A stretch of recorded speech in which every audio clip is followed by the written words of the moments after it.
بسم الله الرحمن الرحيم نحمده ونصلي على رسوله الكريم اما بعد بسم اللہ الرحمن الرحیم۔ عزیز طلباء، آج ہم مختصر المعانی الفن الثالث علم البدیع کا سبق نمبر 89 شروع کر رہے ہیں۔ سب سے پہلے ہم آج کی اس سبق سے متعلق عبارت کو پڑھتے ہیں، اس کے بعد پھر سبق کا خلاصہ اور آخر میں عبارت کا ترجمہ اور مختصر تشریح ہم پڑھیں گے۔ عزیز طلباء، آج کی اس سبق کی ابتدا وہو الاقتباس الضربانی سے ہو رہی ہے۔ آپ حضرات عبارت پر توجہ فرمائیں۔ وہو الاقتباس الضربانی احدهما ما لم ينقل فيه المقتبس عن معناه الأصلي كما تقدم من الأمثلة، والثاني خلافه أي ما نقل فيه المقتبس عن معناه الأصلي كقوله أي قول ابن الرومي لئن أخطأت في مدحك ما أخطأت في منعي لقد أنزلت حاجاتي بواد غير ذي زرع، هذا مقتبس من قوله تعالى ربنا إني أسكنت من ذريتي بواد غير ذي زرع عند بيتك المحرم، لكن معناه في القرآن واد لا ماء فيه ولا نبات، وقد نقله ابن الرومي عن هذا المعنى إلى جناب لا خير فيه ولا نفع، ولا بأس بتغيير يسير في اللفظ المقتبس للوزن أو غيره كقوله قد كان أي وقع ما خفت أن يكون إنا إلى الله راجعون، وفي القرآن إنا لله وإنا إليه راجعون۔ عزیز طلباء، اقتباس کی بحث چل رہی تھی۔ اقتباس سے متعلق ہم نے پڑھا تھا، اقتباس یہ ہے کہ ان یضمن الکلام شیئا من القرآن او الحدیث لا علی انہ منہ، کہ کوئی متکلم اپنے کلام میں قرآن اور حدیث کا کوئی جملہ ملا لے اس طور پر کہ اس ملانے میں کوئی علامت نہ ہو اس بات پر کہ یہ قرآن اور حدیث کا جملہ ہے، اس کو اقتباس کہا جاتا ہے۔ پھر یہ اقتباس قرآن اور حدیث سے ہوگا، پھر یا تو نظم میں ہوگا یا نثر میں ہوگا۔ اقتباس قرآن سے نثر کی صورت میں ہو، اس کی مثال جس طرح کہ علامہ حریری کا یہ قول ہے فَلَمْ يَكُنْ إِلَّا كَلَمْحِ الْبَصَرِ أَوْ هُوَ أَقْرَبُ حَتَّى أَنْشَدَ فَأَغْرَبَ۔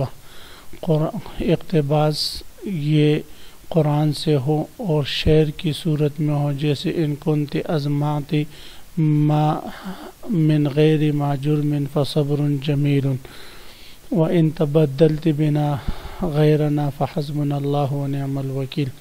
تو ان دونوں اشعار میں حسبنا اللہ ونعم الوکیل فصبر جمیل یہ دو الفاظ قرآن پاک کے ہیں، اور کوئی علامت موجود نہیں ہے جس میں اشارہ ہو کہ یہ قرآن کے الفاظ ہے، اس کو اقتباس کہا جاتا ہے۔ اور یہ اقتباس قرآن سے نظم کی صورت میں ہے، اور تیسری صورت اقتباس حدیث سے نثر کی صورت میں ہو، جیسے کہ علامہ حریری کا قول ہے قلنا شاہت الوجوہ۔ تو اب اس میں شاہت الوجوہ یہ حدیث کا لفظ ہے جو انہوں نے اپنے نثر میں ذکر کیا ہے، قلنا شاہت الوجوہ وقبح اللقع ومن یرجوہ۔ تو اس میں شاہت الوجوہ یہ حدیث کے الفاظ انہوں نے لیے ہیں جو آپ صلی اللہ علیہ وسلم نے غزوہ حنین کے موقع پر ارشاد فرمائے تھے۔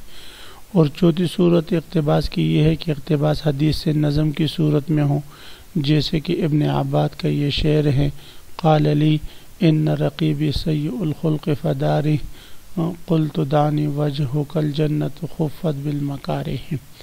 تو اب یہاں پر خفت بالمکارہ یہ حدیث جو مشہور ہے خفت الجنت بالمکارہ وخفت النار بالشہوات سے ماخوذ ہیں۔ اب وہو الاقتباس الضربانی سے مصنف علیہ الرحمہ اقتباس کی دو قسمیں ذکر فرما رہے ہیں۔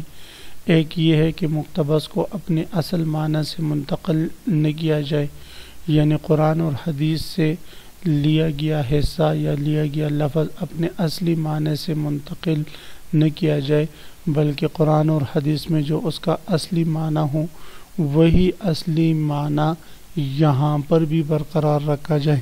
چنانچہ جو مثالیں گزری ہیں صبر جمیل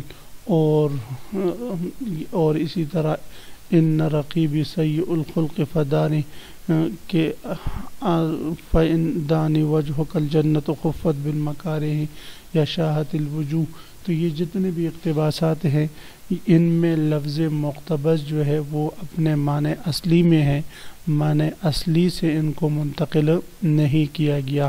تو یہ اقتباس کی دو قسموں میں سے پہلی قسم ہے ما لم ينقل فیہ المقتبس عن معنیہ الاصلی، جس میں لفظ مقتبس اپنے معنی اصلی سے منتقل نہ کیا گیا ہوں بلکہ اس کو لفظ مقتبس کو دوسری جگہ میں اسی معنی اصلی ہی میں برقرار رکھا گیا ہوں.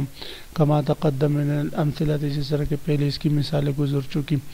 وثانی، اقتباس کی دوسری صورت خلاف ہو جو اس کے برعکس ہوں، ای ما نقل فیہ المقتبس عن معنیہ الاصلی، جس میں لفظ مقتبس کو اس کے معنی اصلی سے منتقل کر دیا گیا ہوں.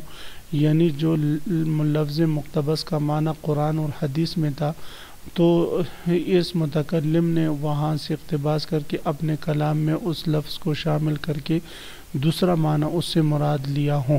جس طرح کہ ابن رومی کا شعر ہے لئن اخطأت فی مدحک ما اخطأت فی منعی، اگر میں نے تیرے تعریف میں خطا کی تو نے مجھ سے اپنا عطیہ روک کر کوئی خطا نہیں کی. لقد انزلت حاجاتی، کیونکہ میں نے اپنی ضرورت ایک ایسی وادی میں پیش کی ہے غیر ذی زرع، جو زرعی نہیں ہے. تو یہاں پر بواد غیر ذی زرع یہ جو ہے قرآن پاک کے الفاظ ہیں. سورۃ ابراہیم آیت نمبر 37 میں اللہ رب العزت ارشاد فرماتے ہیں ربنا انی اسکنت من ذریتی بواد غیر ذی زرع عند بیتک المحرم، اے ہمارے پروردگار میں نے اپنی کچھ اولاد کو آپ کی حرمت والے گھر کے پاس ایک ایسی وادی میں لا بسایا ہے جس میں کوئی کھیتی نہیں ہوتی. تو اب یہاں پر آیات کریمہ میں وادن غیر ذی زرع سے مراد ایسی وادی ہیں کہ جو زراعت والی نہ ہوں اور جو ہے کھیتی باڑی والی نہ ہوں. جبکہ شاعر نے اپنے شعر میں لقد انزلت حاجاتی بواد غیر ذی زرع میں مراد لیا ہے کہ میں نے اپنی حاجت اتاری ہیں یا اپنی حاجتوں کو ایسے بارگاہ میں پیش کیے جس میں کوئی خیر نہیں. تو گویا کہ اس نے وادن غیر ذی زرع سے بادشاہ کا دربار مراد لیا ہے اور اس کے لیے خیر کے عدم اثبات کو والا معنی لیا ہے، جبکہ قرآن میں یہ معنی مراد نہیں ہے. تو یہ اقتباس کی دوسری صورت بنتی ہے جس میں لفظ مقتبس کو اس کے معنی اصلی سے منتقل کر دیا گیا ہوں. لیکن معنی فی القرآن واد لا ماء فیہ ولا نبات، قرآن میں واد غیر ذی زرع سے مراد ایسی وادی ہے جس میں پانی اور چارہ نہ ہو. وقد نقلہ ابن الرومی عن معناها عن هذا المعنی، ابن رومی نے اس معنی سے اس کو منتقل کر دیا الی جناب، ایسے بادشاہ کی طرف لا خیر فیہ ولا نفع، جس میں کوئی خیر اور کوئی نفع نہ ہو. ولا بأس بتغییر یسیر فی اللفظ المقتبس، اس میں مصنف علیہ الرحمہ یہاں سے یہ بات ذکر کرنا چاہ رہے ہیں کہ لفظ مقتبس میں تھوڑی بہت تغییر کی گنجائش ہوا کرتی ہیں. یعنی قرآن کا جو لفظ متکلم بطور اقتباس کے اپنے کلام میں استعمال کرتا ہے تو اس میں اس کے لیے اگر شعر کی بنا پر حرف روی وغیرہ کو برقرار رکھنے کے لیے یا جو ہے وزن میں کو برقرار رکھنے کے لیے قرآن اور حدیث کے مقتبس لفظ میں تھوڑی بہت تبدیلی کریں تو اس سے کوئی حرج نہیں پڑتا. جس طرح کہ اندلس کے کسی شاعر نے اپنے دوست کی موت پر کہا تھا قد کان ما خفت ان یکون انا الی اللہ راجعون، تحقیق وہ ہو چکا جس کا مجھے خوف تھا، یقیناً ہم سب نے اللہ ہی کی طرف پلٹ کر جانا ہے. تو شاعر نے اس شعر کے وزن کو برقرار رکھنے کے لیے اللہ تعالیٰ کے اس قول الہ لام کی جگہ الہ لے کر آیا اور انا الیہ کو چھوڑ دیا، انا للہ و انا الیہ راجعون ہے. تو انا الیہ کو چھوڑ دیا اور للہ میں لام کی جگہ الہ لے کر آیا.